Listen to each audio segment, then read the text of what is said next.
Բոլորս Աստծուց ինչ-որ արդարություն ենք սպասում, միևնույն ժամանակ ինքներս լինելով անարդար։ Օրինակ,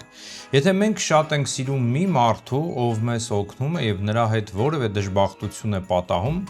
ինչ է միանգամից անցնում մեր մտքով։ Մենք ապշում ենք, ինչպես կարող էր նման բան պատահել այդ բարի մարդու հետ։ Աստված չէր կարող այդպես վարվել։ Եվ այդ պատճառով մեր աչքերում դրա մեղավորը դառնում է սատանան, ով վրեժ է լուծում այդպիսի լավ մարդուց։ Էլ կարևոր չի, թե ուրիշների հանդեպ կարող է այդ մարդը վատ մարդ է։ Եթե դժբախտությունը պատահում է մեր թշնամու հետ, ով մեզ միայն չարիք է պատճառում, մենք միանգամից մտածում ենք, որ դա Աստված նրան պատժեց և ուրախանում ենք, որ վերջապես արդարությունը հաղթեց։ Կամ էլ հայերին տանջող հարցերը։ Ինչու Աստված պատժեց հայերին 1915 թվականին, թույլ տալով կամ կազմակերպելով Հայոց ցեղասպանությունը, կամ Սումգայիթը Բաքուն, Արցախից հայերի տեղահանությունը, հողերի կորուստը և այլն և այլն։ Ինչու է Աստված այդպես պատժում հայերին, այն դեպքում, երբ թուրքերը և մյուսները, ովքեր իրագործել են այդ ամենը, ապրում են լավ և բարգավաճ և տարածքները ընդլայնվում են։ Ինչու։ Իսկ եթե չի պատժել, ապա ինչու է նման բան պատահել հայերի հետ։ Հավանաբար ձեզնից շատերն են տվել այս հարցերը։ Տեսնում ենք նաև որոշ քարոզիչների, ովքեր հայ ժողովրդին ապաշխարության կոչ են անում և օրինակ հիշենք Լոս Անջելեսի հրդեհների մեջ տեսնում են Աստծու պատիժը, երբ Աստված այդ հրդեհներով պատժում է մարդկանց, Լոս Անջելեսի բնակիչներին։ Այսպիսով պատժեց արդյոք Աստված հայերին։ Եվ ընդհանրապես Աստված պատժում է, մարդ սպանում է։ Այո, սա բոլորին և բոլոր ժամանակներում հուզող հարց է։ Հնում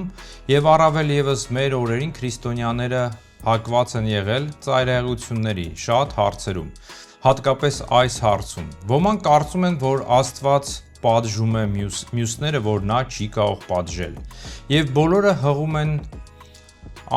են անում Սուրբ Գրքին և Սուրբ Հայրերին։ Սակայն սրանք յուրատեսակ ծայրահեղություններ են, որոնք տանում են դեպի մեղք, ինչի մասին էլ ասում է Սուրբ Գրիգոր Տաթևացին, երբ կազմում էր մեղքերի այն ցանկը, որը մենք կարդում ենք կիրակի օրերին պատարագից առաջ. «Մեղանչեցի աջ և ձախ շեղվելով»։ Այսինքն ասում է, որ ծայրահեղությունները տանում են դեպի մեղք։ Այդ դեպքում ինչ անել, ինչպես գտնել այս հարցի պատասխանը։ Պատասխանը թաքնված է միջին ուղիի մեջ, կամ ինչպես ասում են ոսկե ուղին գտնելու մեջ։ Այսօր միասին կփորձենք գտնել այս միջին ուղին և դրանով իսկ ստանալ այն հարցերի պատասխանները։ Զինվենք համբերությամբ և աղոթքով, քանի որ տեղեկությունները շատ են։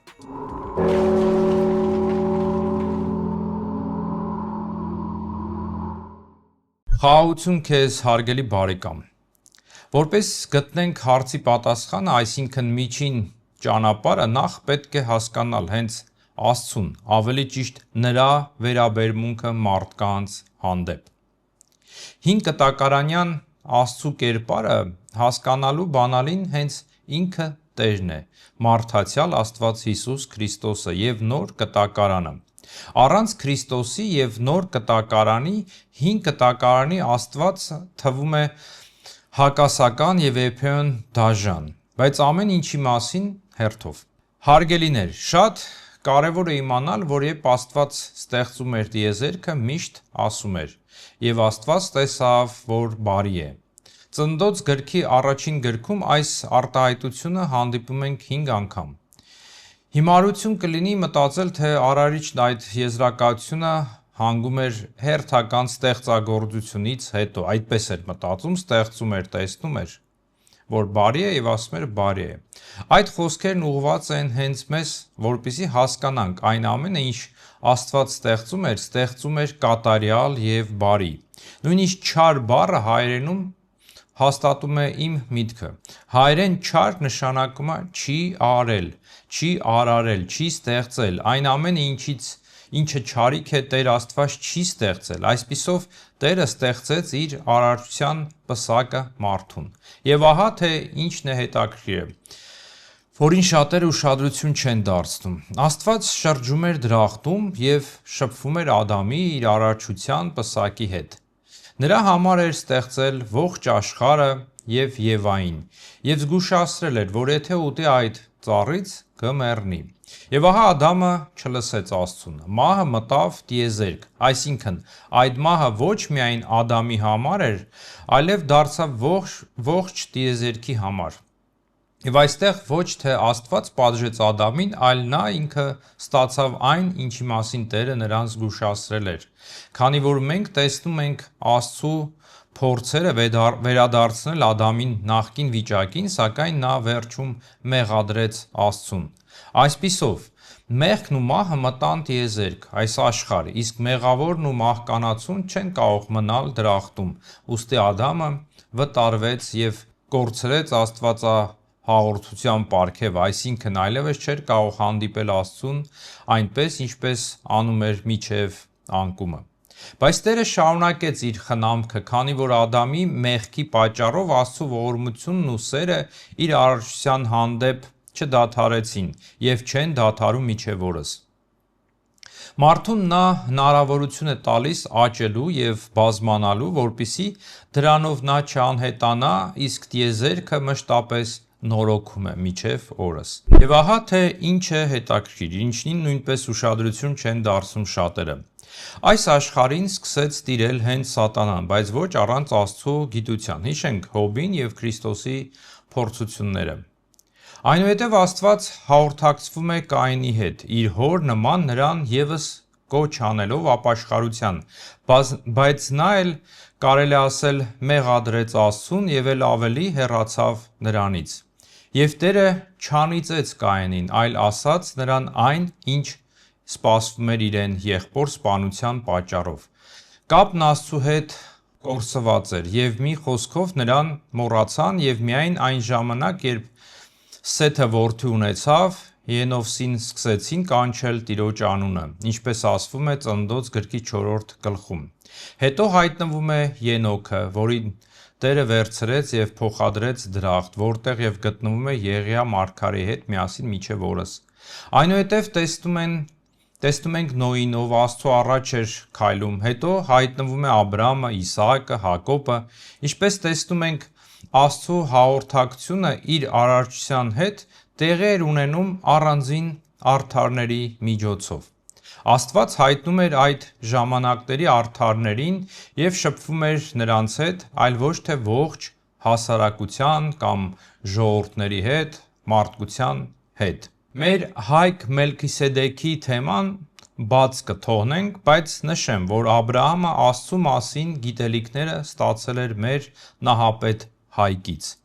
Եվ հայ ժողովուրդը այն ժամանակ ուներ Աստծու ճանաչողությունը, բայց արդեն Աբրահամի ժամանակներից Տերը որոշում է բնակվել Աբրահամի սերունդների մեջ։ Տիրոջ կամքը այդպիսին էր, ինչ ասենք, օրհնյալը Տիրոջ կամքը։ Այսպիսով նկատենք մի կարևոր հանգամանք. Աստված ոչ մի բանի չէր միջամտում և միայն այդ արդարների միջավայրում էր հայտնվում և հաղորդակցվում էր նրանց հետ։ Ամեն ինչ կառավարվում էր Սատանան և բնության տարերկները, մի խոսքով պատահականությունը։ Խոսենք նաև այն ժամանակների հասարակության և նրանց բարքերի մասին։ Ինչպես արդեն հասկացանք, աշխարհին տիրում էր Սատանան և մարդկությունը նրա իշխանության տակ էր։ Նույնիսկ մահացածների հոգիները, որոնք գտնվում էին դժոխքում, մեռնելուց հետո իջնում էին հոգիները դժոխք։ Աշխարհում տիրում էր մեղքն ու կռապաշտությունը։ Հիշում եք, որ նույնիսկ ցանկացան կառուցել մի աշտարակ, որը հայտնի է որպես Բաբելոնյան, և Տերը խառնեց լեզուները, որպեսզի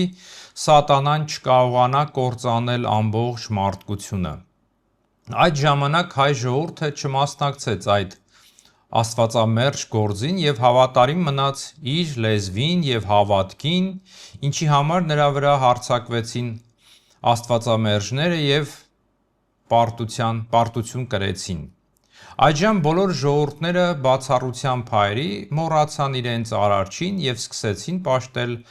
հնարովի աստվածներին, որոնք պետք է հզոր լինեին, որպեսզի նրանց օգնությամբ հաղթեին իրենց թշնամիներին։ Եվ այդ պատճառով այն ժամանակվա մարդկանց գիտակցության մեջ պատերազմները յուրօրինակ ճակատամարտեր էին այդ ժողովուրդների աստվածների միջև։ Որ ժողովուրդը հաղթում էր, նրա աստվածն էլ համարվում էր ավելի հզոր։ Թագավորում էին քաոսն ու կործանումը։ Նույնիսկ բնության տարերքն էին տառապում ոչ միայն Ադամի անկման պատճառով, այլև արդեն Մեղսալից քաոսի և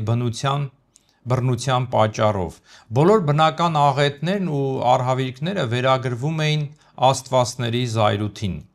Բացառություն չէին նաև Աբրահամի սերունդները, որոնք ապրում էին Եգիպտոսում։ Նրանք պաշտում էին զանազան աստվածություններ, ինչպիսին էր Յահվեն, որ ուներ ցուլի կերպարանք և պատերազմող էր։ Ի դեպ, ես և Դավիթը մի տեսանյութ ունենք ռուսերենով, դաժան է արդյոք հին կտակարանի աստվածը կամ ով է Յահվեն։ Ովքեր չեն տեսել, անպայման դիտեք, եթե ռուսերեն գիտեք։ Հղումը կլինի նկարագրության մեջ կամ այս տեսանյութի վերջում։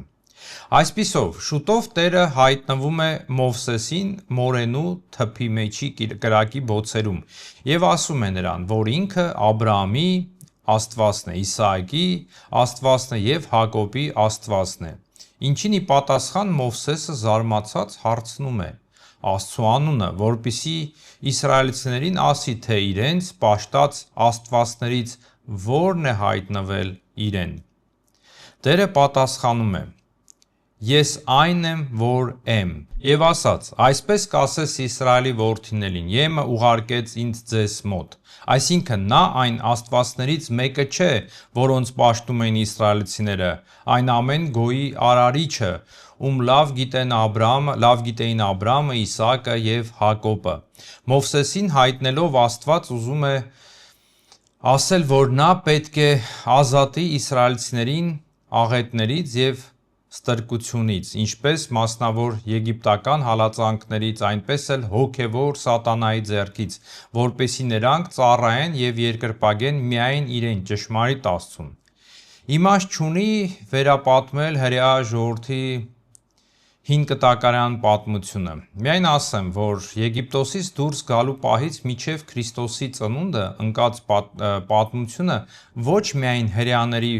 փրկության և որպես ժողովուրդ կայացման պատմությունն է, որի մեջ պետք է բնակվեր Աստված, այլ ողջ մարդկության փրկության պատմությունն է,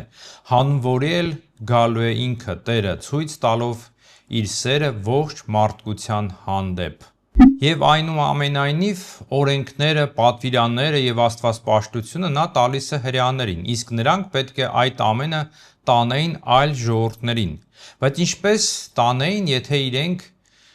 իրենք էլ այդպես էլ չհասկացան, թե ինչ է ուզում իրենցից Աստված և ինչպիսին էր նա։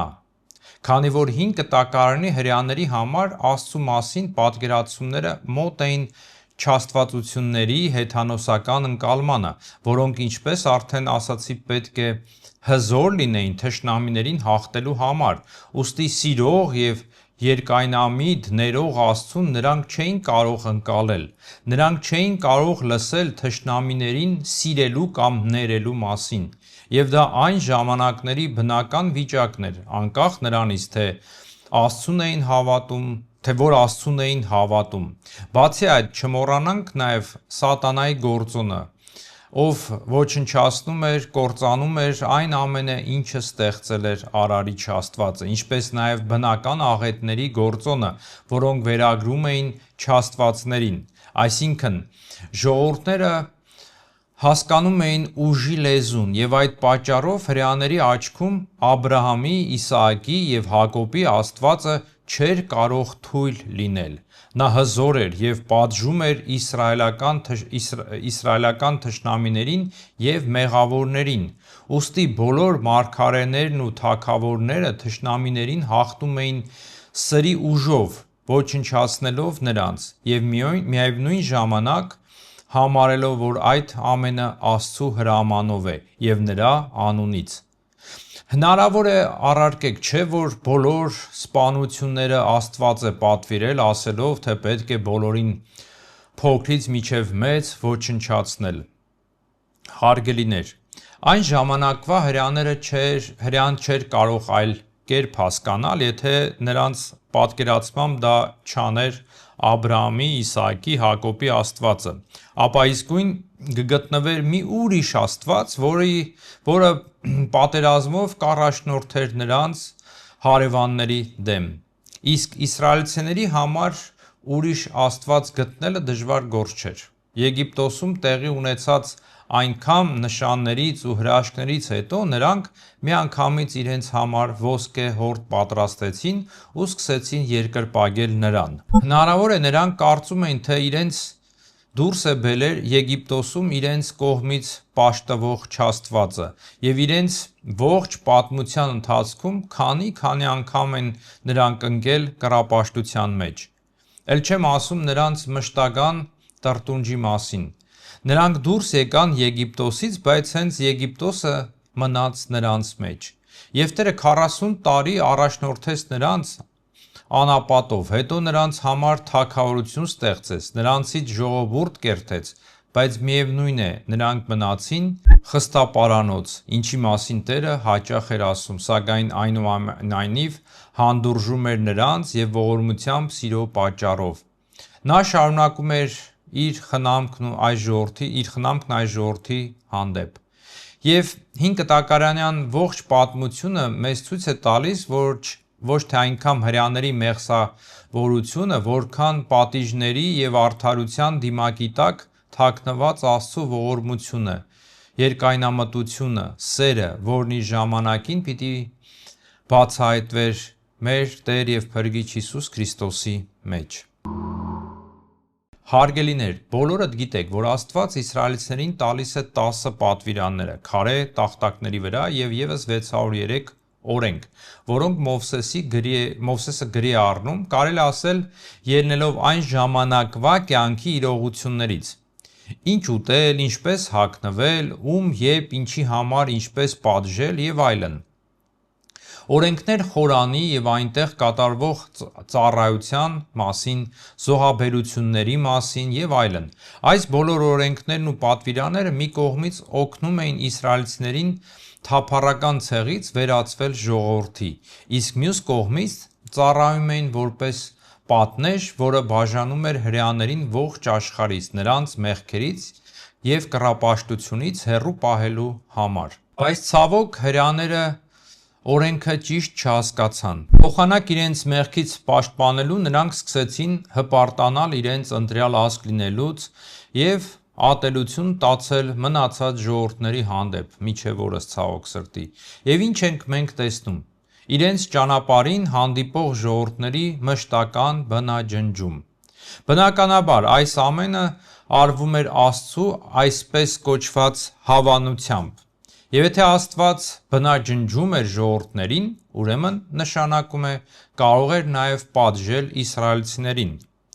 Ահա և հասանք գլխավոր հարցին. պատժում է արդյոք Աստված, սպանում է մարդկանց արդյոք Աստված։ Բայց ինձ թվում է, որ պատիժն ու բնաջնջումը սերտորեն կապված է միմյանց հետ։ Այնուամենայնիվ, նախ պարզենք, արդյոք Աստված էր բնաջնջում բոլոր հեթանոս ժողովուրդներին։ Չմոռանանք, որ Ադամի անկման պատճառով աշխարհին տիրում էր սատանան, իսկ բնության տարերքը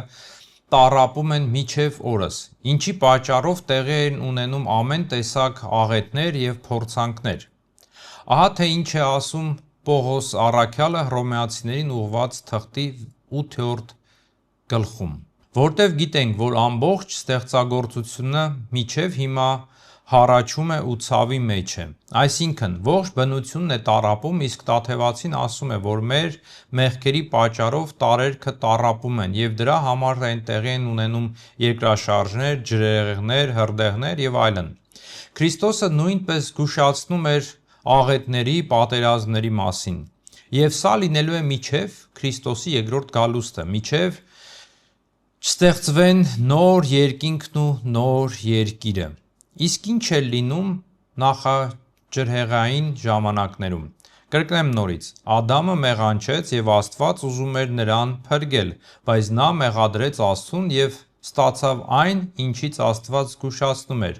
մահվան պիտի մեռնես։ Արդյոք սա պատիժ էր Աստծուց։ Ինքներդ մտածեք։ Իսկ երբ Կայինը մեղանչեց, միթե Աստված նրան պատժեց։ Ոչ, նա ասաց նրան այն, ինչ նրա հետ պիտի պատահեր եղբոր սպանության պատճառով։ Եվ հիմա դու անիծյալ լինես այն երկրից, որ իր բերանը բաց արեց եղբորդ արունը քո ձեռքից ընդունելու համար, երկրի վրա աստանդական եւ թափառական լինես։ Մեղքը բազմանում էր, համաշխարհային ջրհեղեղ։ Բոլորս կարծում ենք, թե սա Աստծու պատիժն էր, բայց այստեղ մենք տեսնում ենք, որ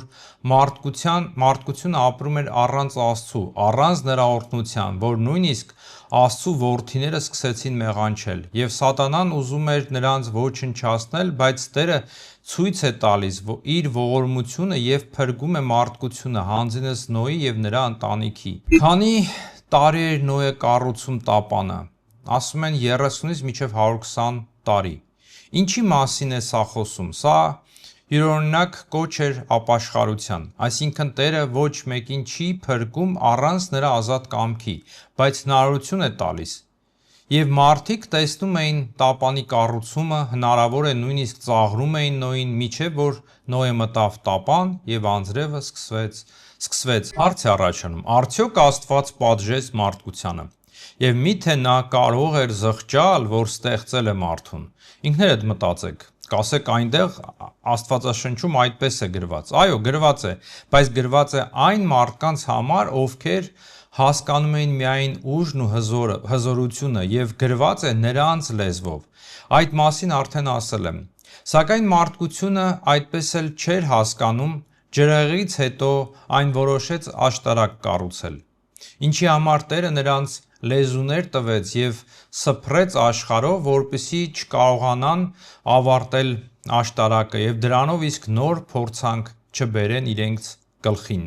Այնուհետև հիշենք Սոդոմն ու Հոմորը։ Տերը նորից փրկում է իր արդարին այն արհավիրքից, որը այսպես թե այնպես պետք է պատահեր այդ ժողովրդի հետ։ Եթե այնտեղ գոնե 10 արդար գտնվեր, Տերը կխնայեր աղետը, բայց նրանք չկային եւ այդ պատճառով Տերը փրկեց միայն Ղովտին ու նրա ընտանիքը։ Հարգելիներ, հնարավոր է իմ խոսքերը ձեր համար անսովոր հնչեն։ Հասկանում եմ ձեզ։ Նրանք, ովքեր անընդհատ խոսում են պատիժների մասին, բնականաբար հղում են անում հին կտակարանյան պատիժների օրինակներին, Աստծուն ներկայացնելով որպեսզի մի պատժողի, ով ճանճասպանը ձեռքին նստած երկնքում միայն սպասում է, թե երբ մեկը կմեղանչի, որ սատկացնի այսպես։ Աստծու մասին նման պատկերացումը խոսում է այն մասին, որ նույնիսկ քրիստոնյաներն այդպես էլ չեն հասկացել Աստծուն եւ չեն ճանաչել նրա սերը եւ գութը։ Պետք է հասկանալ, որ հին կտակարանը հասկանալու բանալին հենց ինքը մեր Տեր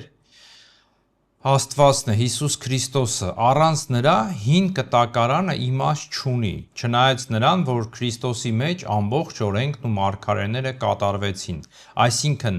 այն ամենը, ինչ ասվում է Մեսիայի մասին, Փրկչի մասին, իրականացավ Հիսուս Քրիստոսի մեջ, որպեսզի իմանանք, որ սա է մեր Փրկիչը։ Քանզի ողջ հին կտակարանը ստվեր է, ինչպես ասում է Պողոսը, սրանք գալիք բաների ստվերն են, բայց մարմինը Քրիստոսն է։ Ուստի համբերությամբ զինվենք եւ մենք կհասնենք այս հարցի լուծմանը նոր կտակարանի լույսի ներքո։ Այսպիսով դիտարկենք եգիպտական պատիժները։ Աստված Մովսեսին իշխանություն է տալիս նշաններ գործելու Մովսեսի գավազանի միջոցով։ Վերցրու այս գավազանը քո ձեռքը, որպիսի դրանով անես նշանները։ Եվ Մովսեսն իր ձեռքով առավ Աստծու գավազանը։ Ամեն դեպքում Եգիպտոսին սպասվում էին բազմաթիվ փորձություններ, քանի որ այնտեղ ամեն ինչ եռում եւ հորդում էր մեղքերի մեջ, մեղքերի պատճառով։ Սատանան եւ բնությունը կանեին իրենց գործը, բայց Տերը, ինչպես արդեն ասացի վերևում, որոշեց ազատել նրանց, բայց միջնորդի Մովսեսի միջոցով եւ նրա միջոցով էլ շուտով տալու էր օրենքը։ Օրենքը տրվեց հրեշտակների միջոցով մի միջնորդի ձեռքով, ասում է Պողոս առաքյալը, քանի որ օրենքը տրվեց Մովսեսի միջոցով, Հովանեսի ավետարան։ Ինչպես Տերը իսկ հետո նաև առաքյալների նշանների եւ հրաշքների միջոցով հաստատում էին խոսքի քարոզչությունը, այնպես էլ Մովսեսը հրաշքներով եւ նշաններով ժողովրդին դուրս բերեց Եգիպտոսից։ Բայց ժողովուրդը տրտնջում էր եւ պոռնականում ուստի եւ կոտորվում էին, քանի որ Աստված նմանների հանդեպ հաճություն չուներ եւ նրանք չմտան ավետյաց երկիր, ինչպես ասում է Պողոսը առաջի Կորինթացիս 10-րդ գլխում։ Ոչ էլ պոռնկություն անեք, ինչպես նրանցից ոմանք պոռնկացան եւ մեկ օրում 23,000 հոգի ընկան, եւ ոչ էլ Քրիստոսին փորձեք, ինչպես նրանցից ոմանք փորձեցին ու օձերից կոտորվեցին, եւ չտրտնջաք, ինչպես որ նրանցից ոմանք տրտնջացին եւ կործանիչի ձեռքով կորսվեցին, եւ այդ ամենը նրանց իբրև օրինակ էր պատահում, բայց իբրև խրատ գրվեց մեզ, որոնց համար հասել է ժամանակի վերջը։ Հարգելիներ, ողջ պատմությունը չեմ վերապատմի, պարզապես նկատենք, որ Տերը համբերատար կրում էր նրանց մեղքերը, նրանցից ժողովուրդ կերտելով, քանի դեռ նրանք ժողովուրդ եւ թագավորություն դառնալու գործընթացի մեջ էին, հայտնվում էին դատավորներ, մարգարեներ, ովքեր Աստծո անունից պատերազմներ էին մղում թշնամիների դեմ։ Դավիթը քիչ չէր սպանել ու մեղանչել, բայց Տերը ներում էր, հոգեպես դաստիարակելով նրան, եւ այնուամենայնիվ նրան թույլ չտվեց տաճարը կառուցել, այն պատճառով, որ նա պատերազմներ էր մղել եւ շատ արյուն էր թափել։ Բայց Տիրոջ խոսքը եղավ ինձ ասելով. դու շատ արյուն ես թափել եւ մեծամեծ պատերազմներ ես մղել, դու տուն չես շինելու իմ անվան համար, որովհետեւ դու իմ առաջ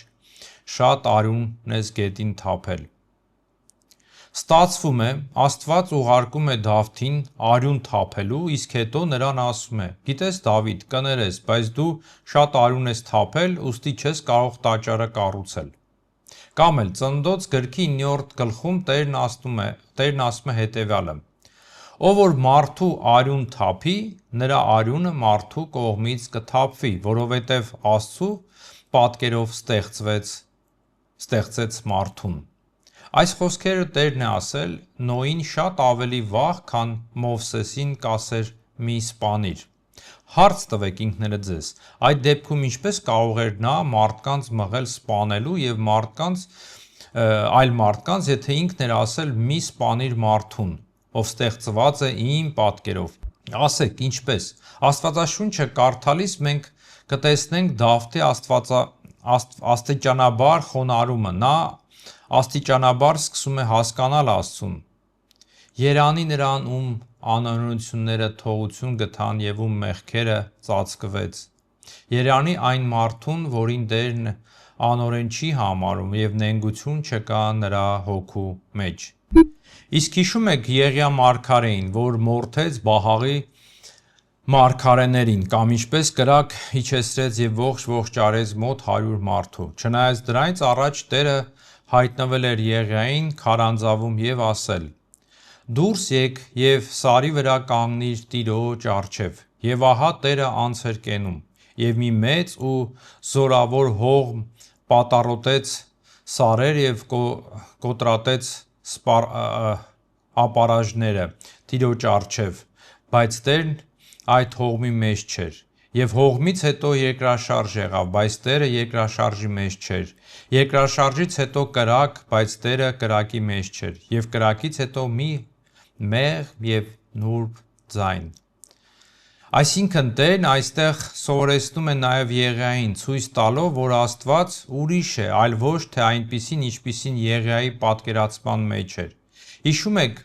ինչ էր ասվում Հովանես Մկրտչի մասին։ Ինքն էլ Եղիայի հոգով եւ զորությամբ նրա առաջից պիտի գնա։ Միթե մկրտիչը սպանում էր կամ կրակ էր իջեցնում մեղավորների վրա։ Ոչ, իսկ ինչ պատասխանեց Տերը առաքյալներին, ովքեր ոգևորված Եղիայի մարգարեի օրինակով Ղուկասի ավետարանի 9-րդ գլխում ուզում էին կրակով պատժել սամարացիների գյուղը։ Երբ որ նրա աշակերտները Հակոբոսը և Հովհաննեսը տեսան, ասեցին. Տեր, կամենում ես ասենք կրակ իջնի երկնքից և նրանց սատկեցնի, ինչպես Եղիան էլ արավ։ Նա էլ դարձավ, սաստեց նրանց և ասեց. Դուք չգիտեք, թե որ հոգու եք դուք, որտև մարդու որդին չեկավ մարդկանց հոգիները կորցնելու, այլ ապրեցնելու։ Հարց է առաջանում. միթե Աստված այն ժամանակ ուզում էր կործանել մարդկային հոգիները, իսկ հիմա ոչ։ Միթե դա չի նշանակում, որ մարգարեները շատ բան անում էին իրենց հայեցողությամբ, ելնելով իրենց մարդկային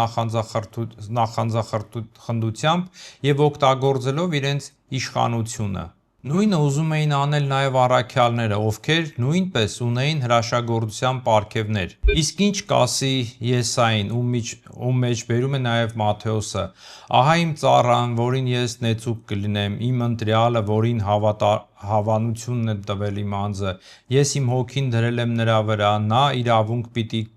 բերի ազգերին, նա չի աղաղակի, ձայն չի բարձրացնի, իր ձայնը լսել չի տա փողոցում, նա կոտրած եղեգը չի փշրի, առկայծող պատրույգը չի հանգցնի, նա ճշմարտությամբ իրավունքը կբերի։ Մենք տեսնում ենք, թե ինչպես է Տերն արդեն մարգարեների միջոցով սկսում է սովորեցնել հրեաներին և նախապատրաստում նրանց Քրիստոսի Փրկչի գալստյանը։ Աստիճանաբար բացահայտում է իրեն այնպիսին, ինչպիսին կա իրականում, իր արարչությանը սիրող Հայր։ Կարելի է ասել հեղափոխություն է անում նրանց սրտերում, և ինքն արդեն կասի Մատթեոսի 5-րդ գլխում, որպեսզի որդիներ լինենք ձեր հոր, որ երկնքում է, որովհետև նա իր արեգակը ծագեցնում է և չարերի և բարիների վրա, ու անձրև է բերում և արդարների և անարդարների վրա, առ դուք կատարյալ եղեք, ինչպես որ ձեր երկնավոր Հայրն է կատարյալ։ Հարգելիներ, հուսով եմ չհոգնեցրի ձեզ։ Մինչ շարունակելը եկեք ամփոփենք։ Ադամի անկումից հետո աշխարհում սկսեցին տիրել բնական աղետները ու սատանան, և դրա համար կարելի է ասել, որ Աստված կարծես թողեց ողջ աշխարհը, բայց այնուամենայնիվ ցուցաբերում էր իր խնամքը մարդկության հանդեպ, հանձին իր արդարների։ Նա մշտապես փրկում է իր հավատարիմներին սատանայի ձեռքից և աղետներից, ինչպես ասում է Պետրոսը. Տերը գիտի աստվածպաշտողներին փրկել փորձությունից, բայց միևնույն է, նա նաև ուրիշներին էլ կոչ է անում ապաշխարության, քանի որ Տերը ոչ մեկին չի փրկում առանց նրա ազատ կամքի, բայց տալիս է փրկվելու հնարավորություն, որպեսզի ճանաչեն միակ Փրկչին և Արարչին, սակայն նրանք ընտրում էին կորստյան ուղին։ Հետո նա վերցնում է Աբրահամի սերունդներին և որոշում է ազատել սատանայի ձեռքից և նրանցից ստեղծել մի ժողովուրդ տաճարով ու թագավորությամբ, որպեսզի բնակվի նրանց մեջ։ Բայց Եգիպտոսից դուրս գալով Եգիպտոսը այնուամենայնիվ մնաց նրանց մեջ։ Այն ժամանակ ժողովուրդները և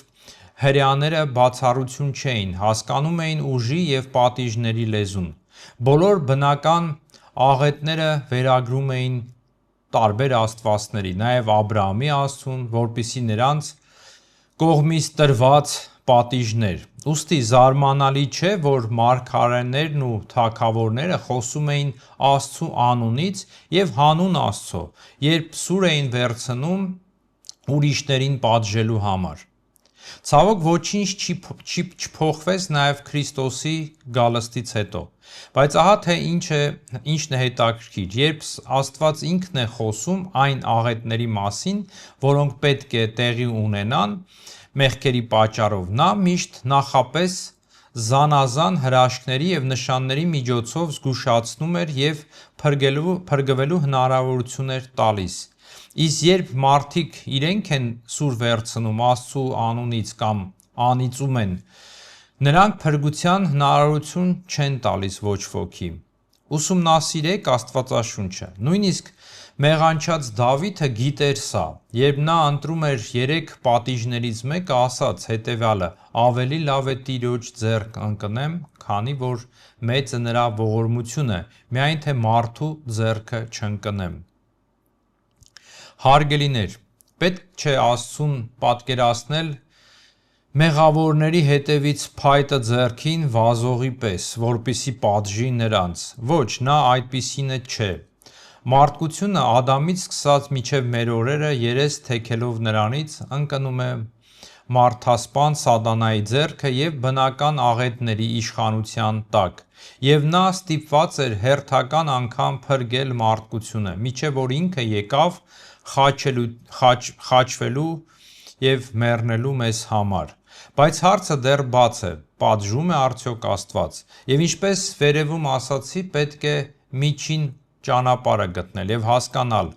բանալին հենց ինքը Քրիստոսն է։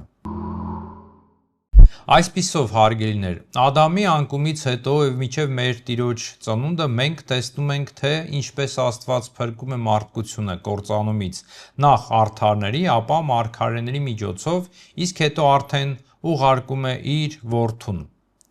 Աստված այնքան սիրեց աշխարհը, որ իր միածին Որդուն տվեց, որպեսզի ով որ նրան հավատում է, չկորչի, այլ հավիտենական կյանք ունենա։ Այո, մարդիկ զոհվում էին պատերազմներից և բնական աղետներից, քանի որ մահն էր թագավորում, բայց կար նաև հավիտենական կորուստ, որից և փրկում է Քրիստոս։ Կրկին կշեշտեմ, հին կտակարանը կարելի է հասկանալ միայն նոր կտակարանի լույսի ներքո, այլապես հին կտակարանի Աստվածը հակասական է թվում, և մենք նրան երբեք չենք ճանաչի։ Հիշում ենք, Քրիստոսին խնդրում էին, որ նա ցույց տա Հորը, իսկ նա պատասխանում է։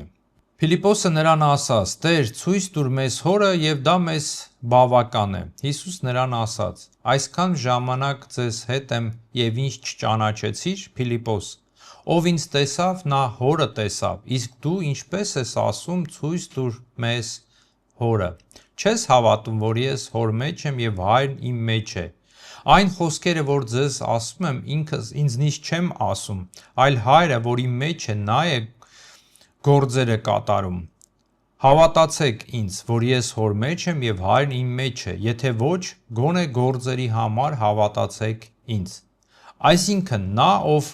տեսել է Քրիստոսին և նրա գործերը, նշանակում է տեսել է նաև Հորը։ Մեկ այլ տեղ նա ասում է հետևյալը. «Ամեն բան ինձ իմ Հորից տրվեց։ Ոչ ոք Որդուն չի ճանաչում բացի Հորից, և ոչ ոք Հորը չի ճանաչում բացի Որդուց և նրանից, ում Որդին կուզենա հայտնել»։ Կամ էլ. Հիսուս նրան ասաց. «Ես եմ ճանապարհը, ճշմարտությունը և կյանքը, ոչ ոք Հոր մոտ չի գա, եթե ոչ իմ միջոցով։ Եթե ինձ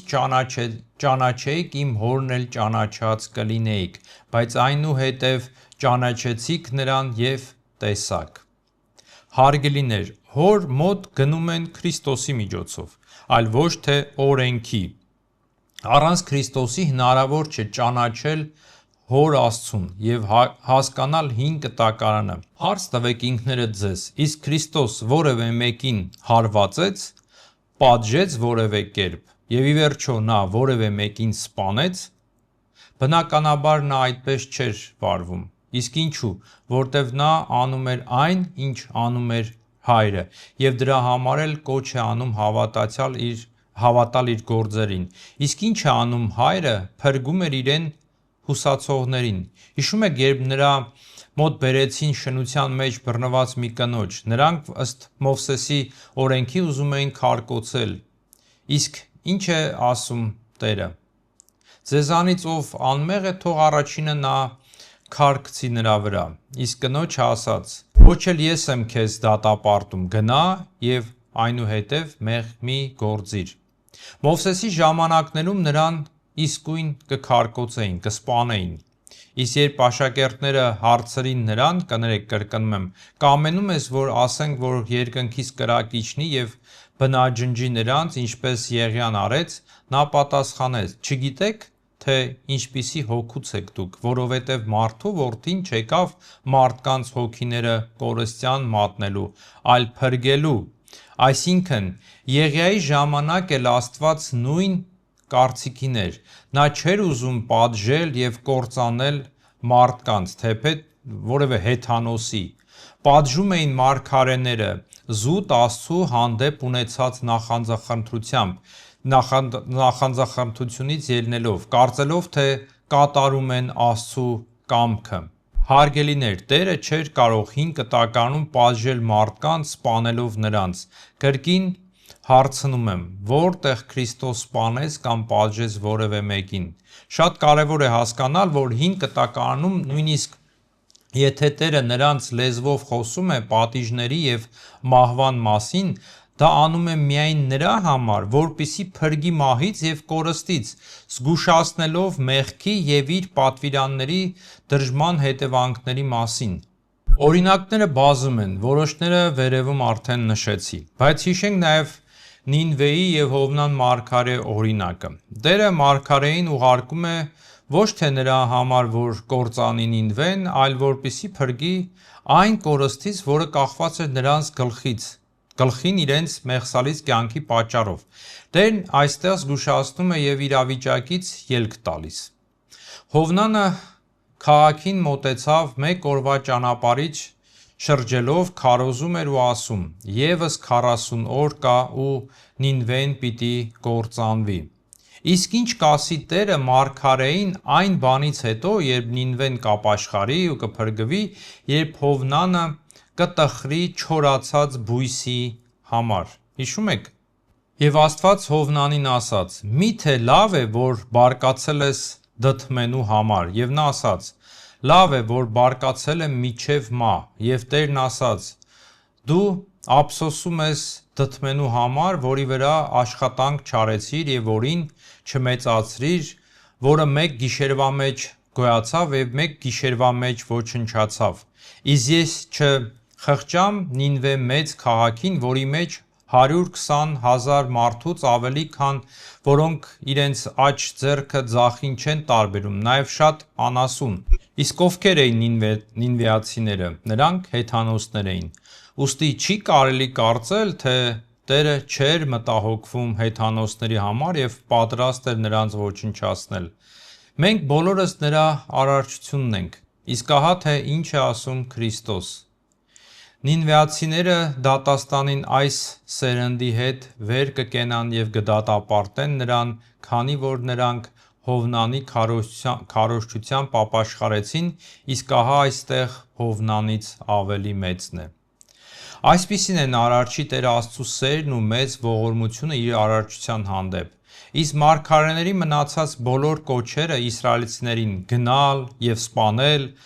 սոսկ նրանց նախանձախնդրությունն էր առ Աստված, բայց ոչ Աստծու կամքը, որովհետև նրանք չէին ճանաչում Աստծուն, այլ կարծում էին, թե Աստված դա է կամենում։ Ուստի դուք ինքներդ կարդալով 5 տակարանը արդեն կարող եք զանազանել Աստծու կոչերը 5 տակարան կերպարների նախանձախնդրությունից։ Հիշենք Դավթին, որ Սաղմոսներում խնդրում էր Աստծուն պատժել իր թշնամիներին. «Եվ քո ողորմությամբ սատկեցրու իմ թշնամիներին և կորցրու իմ անձի բոլոր նեղիչներին, որովհետև ես քո ծառան եմ»։ Կամ «Հատուցիր նրանց իրենց գործերի համեմատ և իրենց վարմունքի չարության համեմատ, իրենց ձեռքի գործերը պես հատուցիր նրանց հատուցումը վերադարձրու իրենց»։ Իսկ ինչ է ասում մեր Տերը։ Լսել եք, թե ինչ ասվեց. «Պիտի սիրես ընկերոջդ և պիտի ատես թշնամուդ»։ Բայց ես ասում եմ ձեզ. սիրեք ձեր թշնամիներին, օրհնեք ձեր անիծողներին, բարի արեք ձեր ատողներին և աղոթեք ձեր չարողների և հալածողների համար։ Իսկ ահա թե ինչ է ասում Սուրբ Հովնան ոսկեբերանը.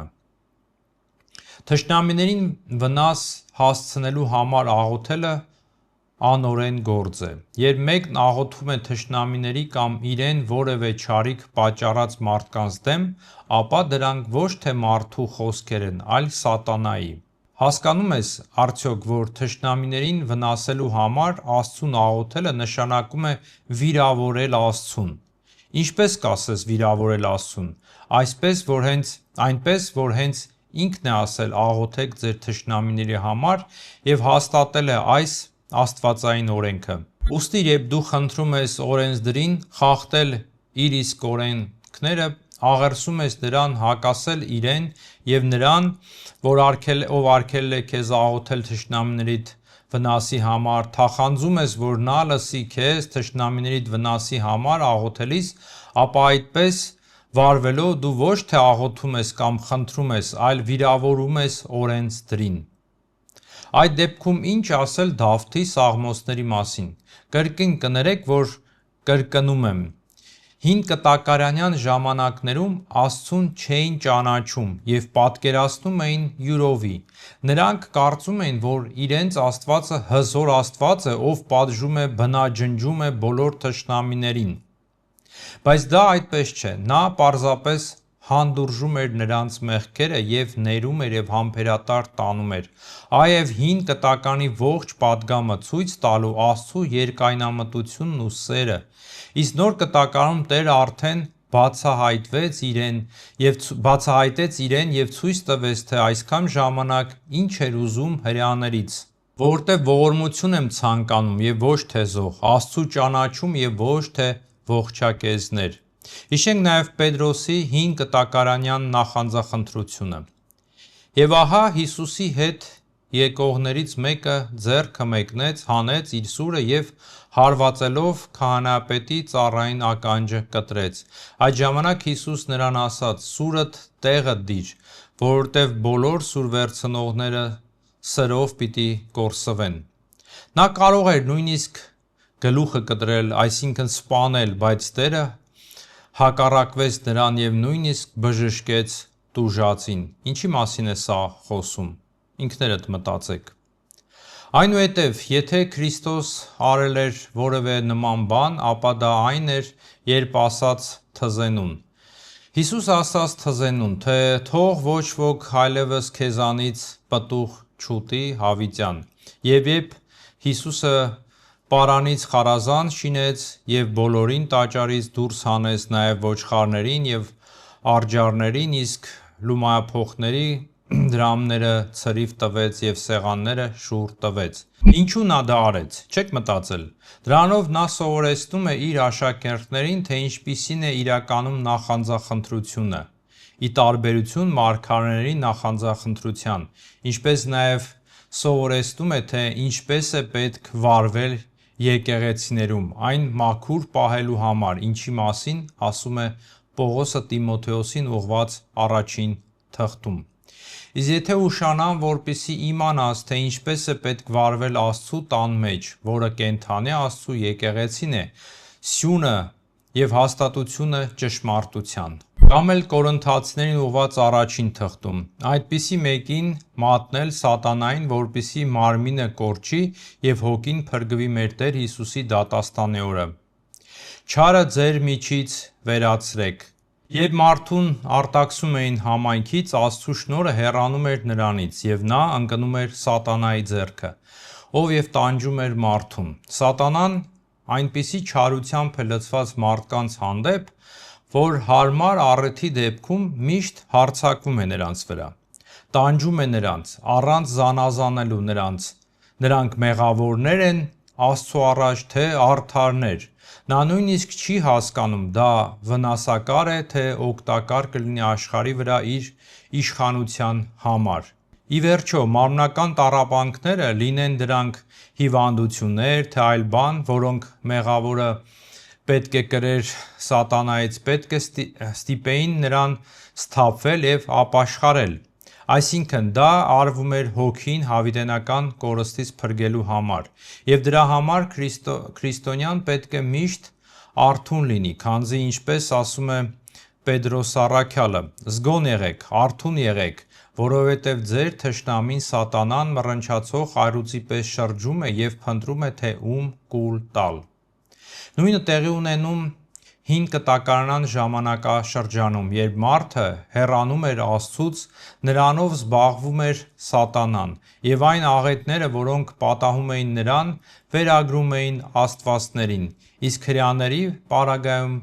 Աստծուն Արարչին։ Այնուհետև, բացի այն օրինակներից, Տերը առաքյալներին իշխանություն տվեց։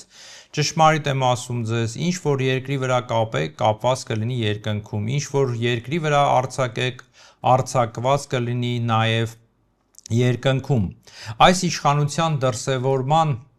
օրինակները մենք տեսնում ենք Գործք առաքելոցում, երբ Անանիան և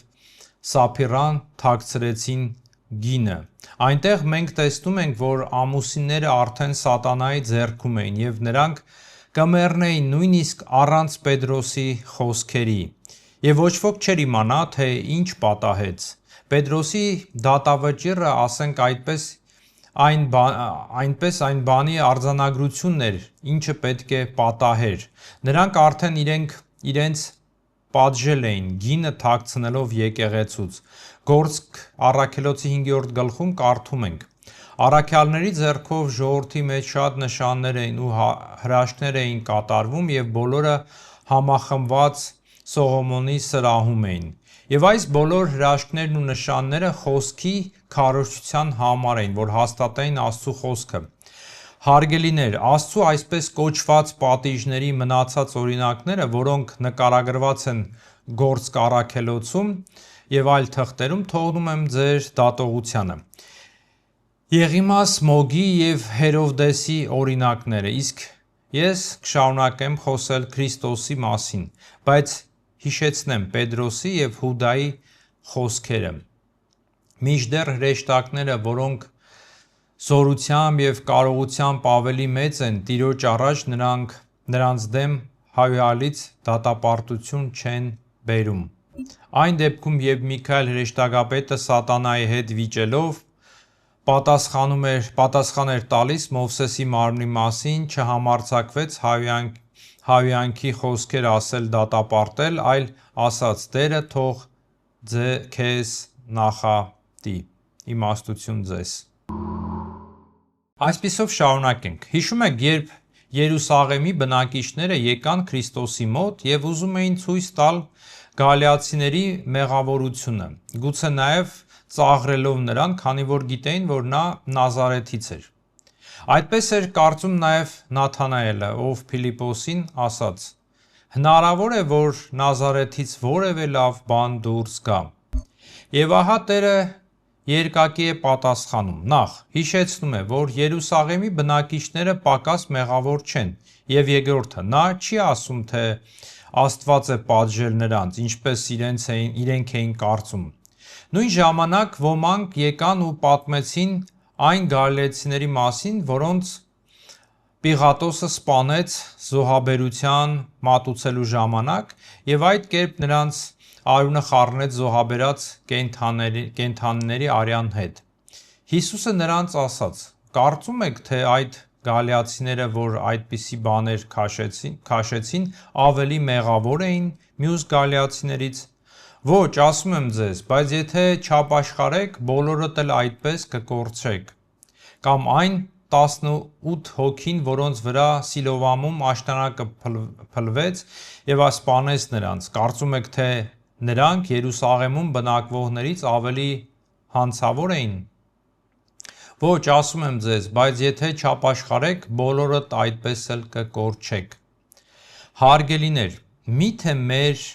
մեջ շատերն այդպես չեն մտածում, ինչի մասին ասացի հենց սկզբում, բայց Տերն այս օրինակով ցույց է տալիս, որ ոչ թե Աստված պատժեց նրանց, այլ մեղքերը դարձան նրանց կործանման պատճառը, և եթե ուրիշների հետ նման բան չի պատահում, դա չի նշանակում, թե նրանք զոհվածներից, մահացածներից ավելի արդար են։ Բայց այստեղ նա հիշեցնում է նրանց ոչ թե ժամանակավոր, այլ հավիտենական կորստյան մասին։ Դրա համար էլ նա եկավ մեղավորներին ապաշխարության կանչելու, քանզի Աստծու արքայությունը մոտեցել է։ Քրիստոս չեկավ պատժելու, այլ մարդկությունը փրկagorձելու եւ իր արարչության հավիտենական կորստից փրկելու համար։ Եվ որ նրան չի լսի, հավիտյան կկորնչի։ Այսինքն, հին կտակարանում Տերը միշտ տալիս էր փրկության հնարավորություն, բայց ով լսեց նրան։ Հովհաննես է իր ավետարանում. Ով Աստծուց է, Աստծու խոսքերը լսում է, դուք Աստծուց չեք, դրա համար էլ դուք չեք լսում, կամ ինչպես նույն Հովհաննեսը իր թղթերից մեկում կասի. մենք Աստծուց ենք, ով Աստծուն ճանաչում է, լսում է մեզ, ով Աստծուց չէ, չի լսում մեզ, սրանից ենք ճանաչում ճշմարտության հոգին և խաբեության հոգին։ Այսպիսով Տերը եկավ ոչ թե դատելու, այլ փրկելու, բայց դա չի նշանակում, թե դատաստան չի լինելու։ Ուստի խոսելով պատիժների մասին պետք է միշտ իմանալ, որ Տերը երբեք չի պատժի հավիտենական կորստով առանց դատաստանի, ինչի մասին ասվում է Նոր Կտակարանում։ Այստեղ չեմ մեջբերի, բայց կդնեմ այս տեսանյութի նկարագրության մեջ, կարդացեք։ Հարգելիներ, իսկ դուք չեք մտածել, թե ինչու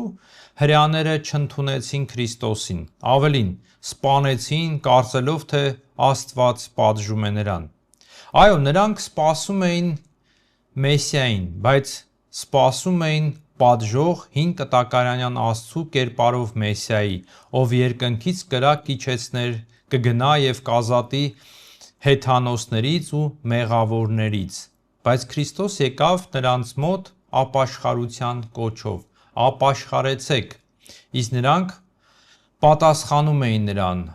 այդ ինչ Մեսիա ես դու, մենք մեղավոր չենք, ինչու պիտի ապաշխարենք, մենք Աբրահամի սերունդ ենք և երբեք ոչ ոքի ծառա չենք եղել, մենք Աստծու ընտրյալ ժողովուրդ ենք, եթե անելու բան ունես, ապա առաջին հերթին վտարիր հռոմեացիներին, հեթանոսներին։ Նրանք սպասում էին նրան ձիու վրա, բայց նա եկավ ավանակի վրա։ Նրանք սպասում էին սրով, բայց նա եկավ խաղաղությամբ և սիրով։ Եվ ահա երբ նրան պատժեցին ու խաչեցին, նրանք կարծեցին, թե Աստված է պատժում նրան։ Մենք նրան համարում էինք պատուհասված, Աստծուց հարվածված և տանջված։ Այսինքն, Աստծու մասին իրենց հին կտակարանյան պատկերացմամբ նրանք նրան պատժեցին և սպանեցին, ինչպես անում էին նաև այն մարգարեների հետ, ովքեր խոսում էին ներող և սիրող Աստծու մասին։ Եվ եթե այսօր քրիստոնյաներից որևէ մեկը մտածում է Աստծու պատիժների մասին և ուրախանում է իր թշնամիների գլխին եկած փորձանքների համար, նա հեռու է Քրիստոսից։ Նա պետք է ապաշխարի, որպեսզի ինքը չարժանանա հավիտենական տանջանքների։ Իսկ եթե խոսենք այն պատիժների մասին, որոնք կիրառում են մարդիկ, ունենալով դրա իշխանությունը, ինչպես ծնողները, երբ պատժում են երեխաներին դաստիարակության նպատակով, ինչպես եկեղեցու հովիվները, ովքեր նույնպես պետք է պատժեն և հանդիմանեն մեղավորներին, կամ էլ քաղաքական իշխանությունները, որոնք պետք է պատժեն չարագործներին, ապա սա արդեն այլ մի նյութ է։ Ինչպես ասում է Սուրբ Գրիգոր Տաթևացին, Տերը հաստատել է թե հոգևոր, թե աշխարհիկ իշխանություններ, որպեսզի նրանք կանխեն անօրենությունը և պատժեն մեղավորներին, հասարակությունը փրկելով ապականությունից և հերձվածություններից, իսկ հանցավորներին հեռու պահելով հավիտենական կորստից, եթե նրանք ապաշխարեն։ Այսպիսով Աստված սիրող Հայր է, և Նա երբեք չի փոխվել։ Նա միշտ ցուցաբերել է իր հայրական սերը և իր արարչության հանդեպ և ի վերջո խաչի մահվան հանձնեց իր որդուն, ով և բացահայտեց մեզ համար Հորը։ Պարզապես մարդիկ իրենց մեղավոր վիճակի և չարության պատճառով չէին տեսնում նրա սերը, և դրա համար խնդրեցին Մովսեսին ծածկել դեմքը քողով, բայց նրանց միտքը կուրացավ, որովհետև մինչև այսօր հին կտակարանի ընթերցումի վրա այդ քողը մնում է, որովհետև Քրիստոսի միջոցով է վերանալու։ Եվ եթե դուք լինելով քրիստոնյա մինչ օրս կարծում եք, թե Աստված հին կտակարանում կոչ է անում սպանել մարդկանց և պատժում էր մեղքերի համար, սպանելով նրանց, իսկ այսօր աղետներ է ուղարկում մեղավորների վրա, ապա դուք նույնպես կուրացած եք, ինչպես հրեաները։ Մենք ինքներս, երբ հեռանում ենք Քրիստոսից և մոռանում ենք Աստծուն, ընկնում ենք սատանայի ձեռքերը, ինչի մասին էլ ասում է Պետրոս առաքյալը, հիշեցնեմ. ձեր թշնամին սատանան մռնչացող առյուծի պես շրջում է և փնտրում է, թե ում կուլ տա, իսկ մեր Տերը միշտ փրկում է, եթե նրան ձայն տանք, քանի որ ով Տիրոջ անունը կանչի, նա կփրկվի։ Այսպիսով, պատժեց արդյոք Աստված հայ ժողովրդին 1915 թվականին և հետո էլ մինչև մեր օրերը։ Ինքներդ պատասխանեք ձեզ։ Այսօրվա համար այսքանը, հարգելիներ, շնորհակալություն, որ լսեցիք համբերությամբ, Աստված պահապան ձեզ։